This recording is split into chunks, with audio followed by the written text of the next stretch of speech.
Hello and welcome back to my channel, Not Your Average Sex Talk. Today I will be talking about the anatomy of a vagina. So, first things first, not everybody with a vagina is a woman and vice versa. There are a lot of trans folk and non-binary folk out there who break that norm, which is totally fine. So, why is it important to learn about the anatomy of a vagina?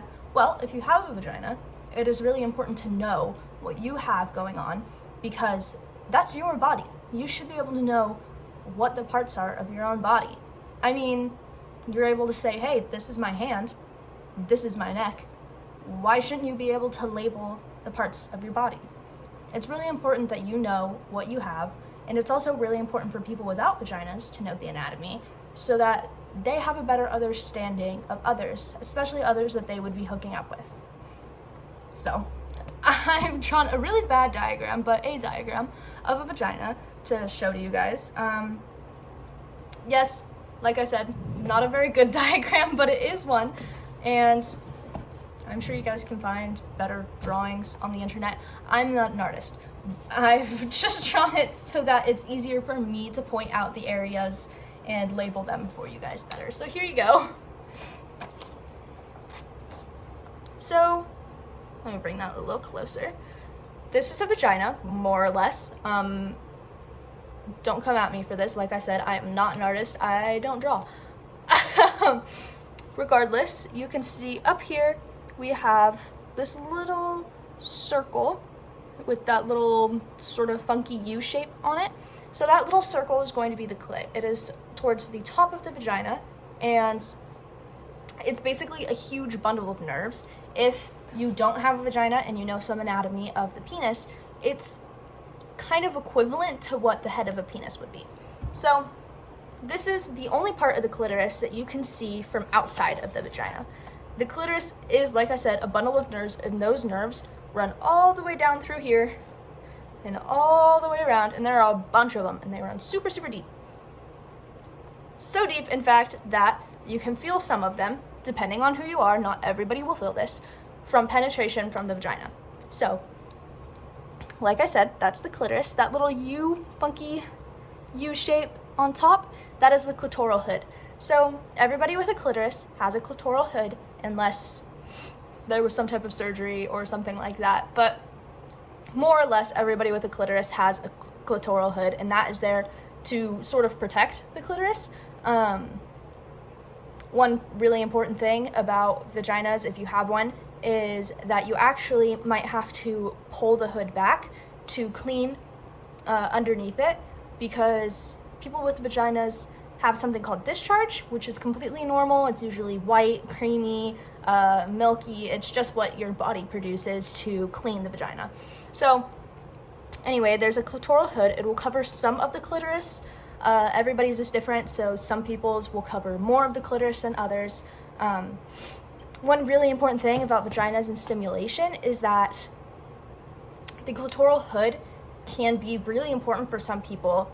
If this is the clit and this is the hood, some people can only have stimulation over the hood. If they pull back the hood and have stimulation on the clit, it can be really, really sensitive, and it just generally cannot feel good for people. But everybody's body excuse me, is different. So some people can't feel basically anything if the hood isn't pulled back, or if they aren't getting stimulation on the clit itself, which is really important for you to know about yourself. That's where self-exploration comes in, and if you're getting involved with a partner, that's something that you might want to tell them. Back to my beautiful diagram. So there are two sets of labias. This is your outer labia, and my squiggly lines are your inner labias. Like I said, everybody's vagina is different. Some people's inner labias will come out farther than other people's inner labias. You might have heard things on the internet such as an innie or an outie. Both are completely fine. Don't let anybody harass you about the shape of your vagina. Some people don't like their inner labia being extended past their outer labia because that part is very sensitive and it can chafe on jeans and things like that. So some people don't like it for that reason, but that is a personal preference and a personal choice when it comes to your own body. Like I said, these squiggly lines, your inner labia, can be very sensitive because clit does have nerves that run down all of here. So these outer lips, labia, usually will grow hair, and same with up here, which is your pubic mound. It doesn't have any organs on it, it's just your pubic mound, usually where you will see that triangle of hair. This tiny little dot right there, that is your urethra. Everybody has a urethra. That is where you pee out of. You don't pee out of your vagina. You pee right out of that tiny little hole. It's right under the clitoris. You probably more or less won't really notice or see it on yourself because it is just a tiny hole and it's where your pee comes out. Down here, this bigger hole that I've drawn, the vagina doesn't gape like that, but it's just for reference for the video. Down here is the actual vagina. So all of this is not your vagina. All of this is called a vulva. Down here and inside is your vagina. So this vulva, right here, vagina. The vagina is the hole where people usually have penetrative sex in. That is where blood comes out when you're on your period. That is where, if you're trying to have a baby, that is where the sperm enters, leads up to your cervix and your uterus. Common myths about the vagina itself, not the vulva, is that, one, you can stretch it out. You can't stretch out a vagina. You can, it's a muscle, so you can stretch it, but it won't stay stretched out. Like if you take a rubber band and you were to stretch that rubber band as far as you can, yeah, it's gonna stretch, right? It's gonna stretch out. But if you let go of it, it's gonna come right back to that rubber band shape. That's kind of how a vagina is.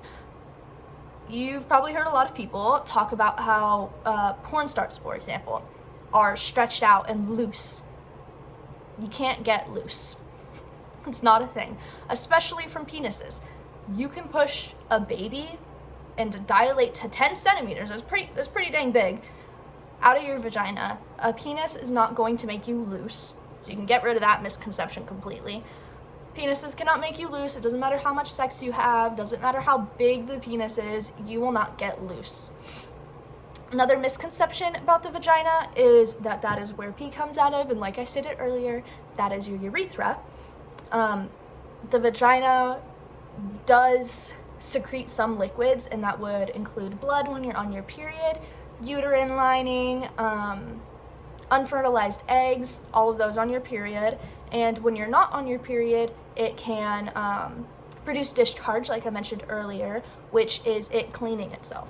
So you should never ever clean inside of your vagina. Your actual vagina, that hole that I showed you, you don't ever need to clean inside of. Don't ever put soap in there, don't put douches up there. There are a lot of products on the market right now for cleaning your vagina or making it smell better. Those are going to irritate you. Your vagina has a pH level, and if that pH level is thrown off balance, that is when you can get things like UTIs. That is when you can get things like yeast infections or bacterial vaginosis. All those things is just an imbalance of the pH level in your vagina and can cause more issues than helping you. If you notice that your vagina smells different than it normally does, or it has a particular scent and is stinky, then you should go to a doctor, and your doctor will refer you to a gynecologist. A gynecologist is somebody who specializes in that area, so they specialize in vaginal health, and they can help you. Chances are, if you notice a particular scent down there and it is different than the scent that you normally have, or is particularly pungent, it means that you already have one of those conditions that have thrown off your pH, like a yeast infection. Easily treatable, completely normal. If you have a yeast infection, reoccurring yeast infections, reoccurring UTIs, any of that, it doesn't make you dirty. It doesn't mean that you've had a lot of sex, nothing like that. It just means that your pH is thrown off.